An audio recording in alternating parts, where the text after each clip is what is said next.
power outages. Now, we also know that tomorrow, the finance minister is expected to address Parliament, and the next fiscal year's budget will be outlaid. Now, what should we be seeing in the budget, especially in the face of non-reliable energy supply? Yeah, at this moment of time, this budget must be a budget that will ensure growth. Budget that will ensure that people are able to have access to funds. The tax regime, the taxing of the tax incentive, there must be tax incentives. I mean, reducing of tax incentives so that people will be able to have capital to work with. The area of austerity must now, I mean, we should do something about it. We need to free the economy. I see. You just went through an election, so you're feeling the pinch because the grassroots are on you. But the point is that we've just gone to the IMF. So how does it become possible in a period when the IMF is supposed to come in and ensure we adhere to our expenditure patterns adequately, and then the need for austerity and cutting down costs? You see, because when you go to the IMF, basically, that's what it is. Government expenditure must be cut, but the marketplace must be allowed to operate. Because if we tax too many things, people then don't have capital to work. We need to, this is not the time to go to the budget tomorrow and then we have a situation where new taxes are imposed. It will be burdensome. We need to at least have some reliefs, so that reliefs that will ensure that people use homegrown policies. We need to have homegrown policies. We need to encourage the local industries now to be able to produce the things that we need rather than going to import. We need to do that. The budget must be a budget that is going to expand the economy, allow the economy to work rather than tighten the economy more. Otherwise, we well, it's good that both of you are here. All of you have post degrees in economics and business related subjects, etc. And you're businessmen as well. Well, but you're also key followers of the politics and the economy. Yeah. Now, if you were the finance minister, your government has taken a decision led by you to go to the IMF. You're supposed to make sure you cut down costs, because the revenues you're getting and how much you're spending, the expenditure patterns are so huge, and as a result of that, you're recording consistent deficits, and it will be the third year running. What would you do? Thanks. Before, let me give a short distance before I respond. A scenario, okay. Yeah. You know, the problem I have with this 2015 budget. That is coming up. You haven't even seen it yet. Yeah. You're already very skeptical. Yeah, the problem I have with it is that, what is the level of implementation of 2014 budget? I don't get you. What is the level of implementation of the 2014 budget? So what's the basis of the projections that we are going to have? When 11th month, we are left with less than 1.5 months to the end of the year, not a single disassembly common fund has been disbursed. Not one. You mean not a one single local assembly? Not one. Has received not a peswa. At least for the fiscal year. The whole 2014, up to today that we are talking. If we are going to do disbursement, some payments were made. Oh, please, let me talk. If you know that disbursement has been made in relation to 2014, tell me. When somebody went to court and the court directed that the government should pay, what they paid was arrears. Third quarter 2013 and fourth quarter, 2013. Not 2014. Nothing has been paid. So, for instance, if you come to this assembly, what projections are they going to make? What is the actual? As a September ending, for which they will base on and project. What disbursement have they made to get fund? What disbursement have they made to National Health Insurance Fund? You see, so if we don't even have the actuals for this year, what type of budget are we going to have there? Well, that's my problem. What's the basis of the projections that we are going to make for 2015? So this budget, to me, is flawed from day one. Unless if they say they are going to use 2013 figures to do the projection for 2015. Because there's non-performance in almost every sector in relation to the 2014 budget. So what's the basis? And you know, budgets is projections based on actuals. And once you don't have the actuals, what's the basis of the projection? That's the problem that I have in the first instance. Now let's come to the details. You can talk about austerity whether you want it or not. If the IMF does approve, you have those austerity measures. These so-called homegrown policies, I'm explaining today for people to understand. Previously, when we used to have those structural adjustment programs, etc., the IMF was coming out with the policies. Now we are fashioning out. I'm coming. Now the difference is, instead of they put it down, they become the driver at the back seat. They will tell you, go and bring your policies. You take the policy, say, this place, no, we don't agree. This one, we don't agree. Change this, change that, change that. So even though you initiated the process, you end up adopting the policies they would have written if they had done that. So it's not any homegrown policy. So you suggest they do alterations and you implement? Exactly. And they are supervising? Exactly. Okay. But so this so-called homegrown policy, other than that, which government will accept that lay off workers, and the government will say, I will lay off workers. At this time, they say we want full cost recovery for utilities. Which government will do it at this time? But you are compelled to do it. So it's not your homegrown policy. They directed you indirectly to adopt their policy. That's as simple as that. It's a change in strategy of the IMF. So that we know initially the accusations were too many. That it's not participatory. Exactly.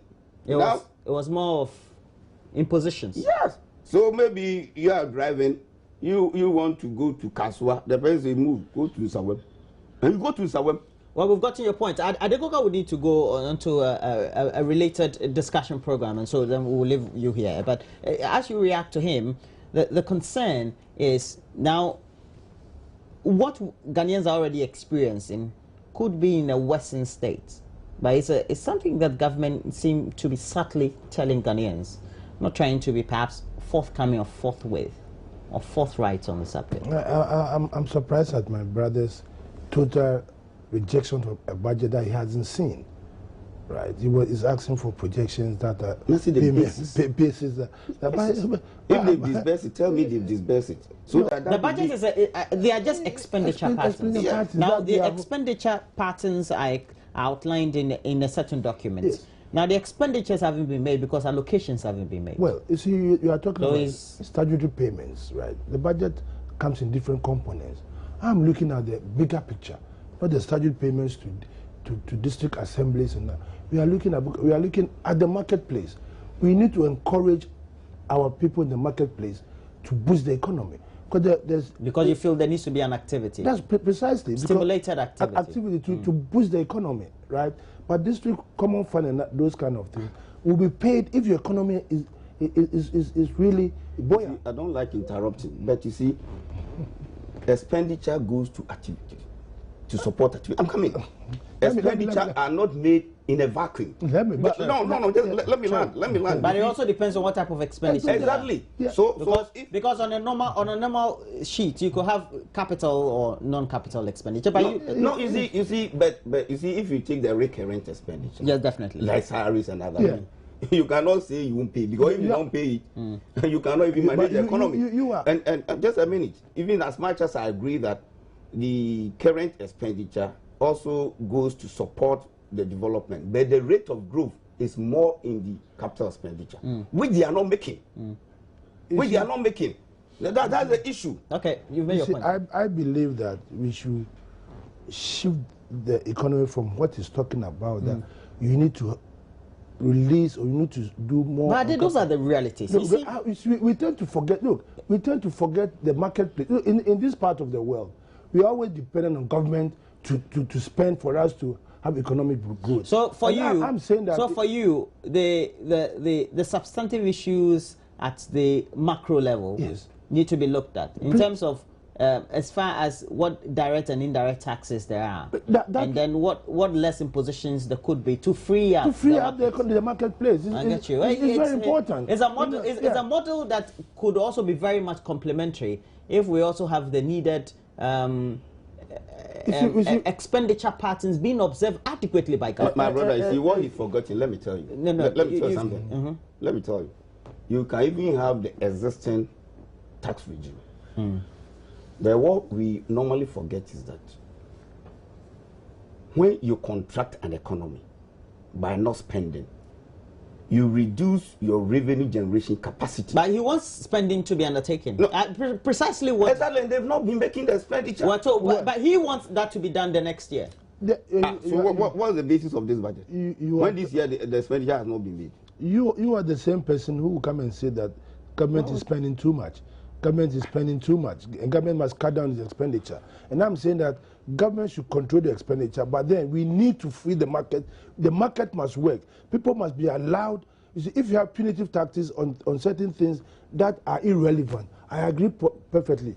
But within our economy, we need to ensure that our local industries are functioning. If the local industries are not functioning, where is government going to get that revenue to do that expenditure that you are talking about? If all your factories are collapsing in this country, we need to boost the economy by ensuring that factories that are relevant to our economy are given the next. So I'm looking at the budget where the budget is going to ensure that local industries are empowered. Why do we have to import fridges? Why do we have to import ties? Why do we have to import second-hand? Can't we have the factories here that will produce the things that we so I would rather see a budget that is expansion, that government is going to pump more money into those areas that are relevant than common fund and common fund are used to pay school fees and that kind of thing. I mean, that when you district common assembly for, what do the MPs use them for? They use them to pay school fees. They use them to do charity work. What do they use those monies for? You see, right? You understand? This is some of the problems we have. If you take the MPs common fund is just 4%. What do you He's only citing that. Exactly. But as far as expenditures or disbursement from the consolidated, exactly. Yeah. So let me tell you something. You see, you are talking about the private sector. The private sector can only thrive in a conducive environment. So let's create. Exactly. So let me learn. Now, that conducive environment, the infrastructure, must be laid by the government. I agree. And you can do that when you spend. The government must spend. Just a minute. I don't like this control of government expenditure where people talk about reduction in expenditure. What I want is redirection of the expenditure. Redirection of the expenditure. Because where we are spending is not areas that can generate growth. You know the budget, we can sit here for the next 3 hours and discuss the budget adequately because of the exigencies we seem to have recorded over the last 3 years. The question for many people is whether we're still going to witness overruns in the next fiscal year, because currently we're told, according to the statement we had from the Bank of Ghana the last few days before the close of the weekend, that, well, the expenditure patterns are still not right. I want to conclude that because I want to close the... That's right. That is why I'm advocating for the marketplace expansion. We need to expand the marketplace. Is your finance minister in agreement with all this? Well, when he has led government to the IMF? Well, IMF, we've gone there for technical advice. That's what I think we've gone there. We are yet to see what advice they are giving us. It doesn't come out. But I'm saying that for us to move forward in this country, we should stop relying on government expenditures which are irrelevant. But when it comes to... It is through those expenditures that the needed environment or the enabling environment could be created. But then you come and tell us government is having overruns.